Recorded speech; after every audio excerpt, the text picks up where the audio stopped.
Jawaabtana waxaa waaye sida tan.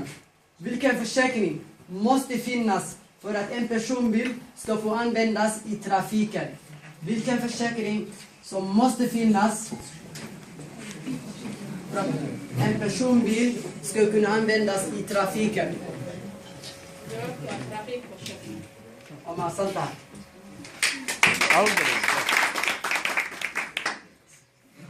كنت قبل إن شاء الله مرة سؤالين عم في عشر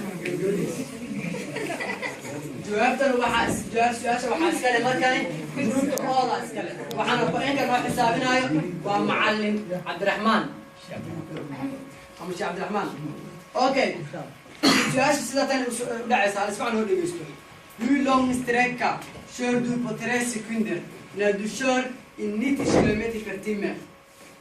Förklaring behövs. Okej. Hur lång sträcka kör du på 3 sekunder när du ökar hastigheten, när du kör hastigheten till 90 km/h?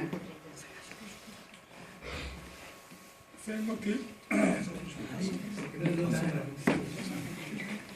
Waxaa u baahanahay mitra u baahan in heedka mitra